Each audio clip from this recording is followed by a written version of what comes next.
Hey everyone, welcome to another episode of Gripe, the show for short, sweet reviews of new release movies, plus the one thing that annoyed me the most. And today I'm going to be talking about Hacksaw Ridge. And fair warning, there will be some spoilers, as well as some political stuff. There are many heroes in war, but not all of them fire a single shot. Desmond Doss, a Medal of Honor recipient, was one of those heroes. The film stars Andrew Garfield, Sam Worthington, Teresa Palmer, Vince Vaughn, Luke Bracey, Rachel Griffiths, and Hugo Weaving, and the film is directed by Mel Gibson. This is a challenging movie because it wants so badly to be an anti-war film, but it never really is. And it should have been when you focus on a conscientious objector. Inherently, they're anti-killing. There's a brief scene where he helps a Japanese soldier, but it's practically an afterthought in the whole scheme of the film. And despite his own beliefs, he doesn't seem to care that everyone else around him is killing. So it really is his beliefs really only apply to him. And based on the movie, his motivations still come down to vengeance, which he says is because of Pearl Harbor. The reason that he went into the military was because of what happened at Pearl Harbor. And it makes sense for the time, but it also calls into question whether or not he's being hypocritical.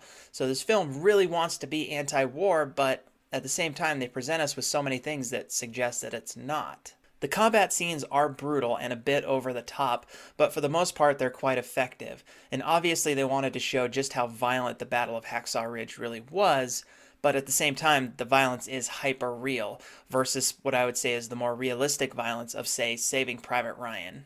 This is the first movie Mel Gibson has directed since Apocalypto in 2006, so there's been a 10-year gap since he's directed a film. And realistically, there's only flashes of Mel Gibson's style, and it's very basic up until the scenes of war when it really kicks into the cinematography and direction really make a difference. Andrew Garfield is fine as Desmond Doss, though I don't think the dialogue in the film really helped him or anyone for that matter. Bracey is pretty solid as the bully character, and Weaving has a few shining moments. Fortunately, we have Vince Vaughn in there to add some necessary levity, although as the drill sergeant, he's no R. Lee Ermey.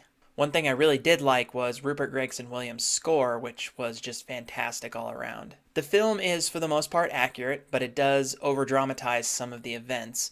The core point of the film was to show how he rescued 75 soldiers. That was the whole basis for wanting to do this film, and that part of it is certainly well done. But there are a number of other details that are changed to give Doss a better standing, like when he gets beaten up in the middle of the night or when he saves his mom from his dad.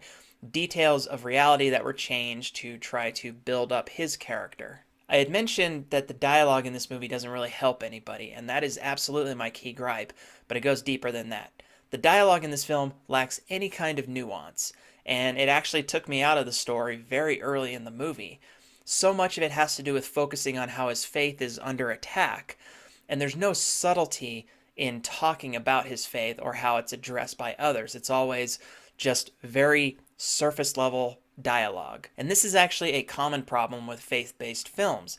The character's faith is front and center, and their faith becomes more important than showing them as a grounded person, as someone we can relate to. And as such, the dialogue is usually so simplistic and shallow that it can take you out of the movie, and it did. Early in the movie, I was completely just taken out of this. That's not to say this man was not a hero or a good person. He was a true hero, but he was also still a real person. And there's a scene in the movie that literally almost deifies him as a person. And the surface level dialogue really presents him as something more than just a man, as if he is almost like Jesus. I read someone compare this to Passion of the Christ. It's like, well, this is the passion of Desmond Doss. And in a sense, it kind of does feel like that. Instead of just showing him as a humble hero, they make him out to be this godlike character. And that's the problem with faith-based films. They tend to dabble in idolatry, and this film is really no different. It's very much idolatry, or even to the level of propaganda. And on the note of propaganda, it really does seem like this movie is far behind the times. When you look at movies like The Thin Red Line or Letters from Iwo Jima, and you compare it to something like this, you can tell there's a huge gap in those movies and this one. Those movies look much more deeply at war, or they look at it from a different perspective. And this movie was the opportunity to show war from a different perspective, and it fails to do so. Essentially, the Japanese are presented as this faceless, merciless horde.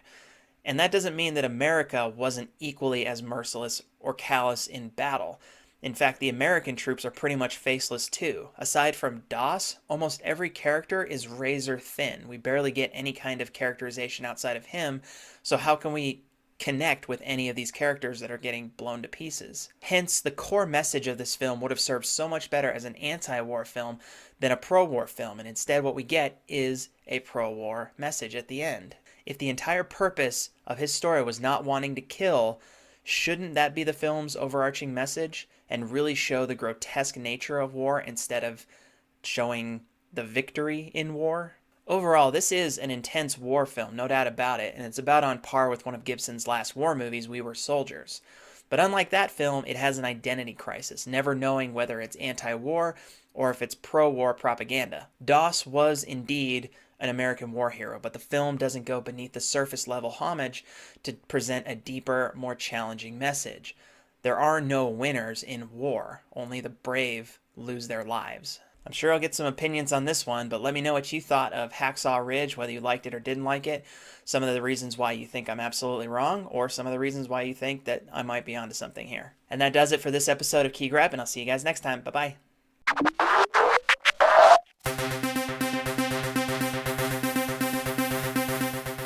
Hey gang, thanks for watching this video. If you like what you see, you can click to subscribe to check out my other videos right here on YouTube. Or you can click the link to check out my website to find out about all of my other projects, including my podcasts, as well as my books. So what do you say? Click away.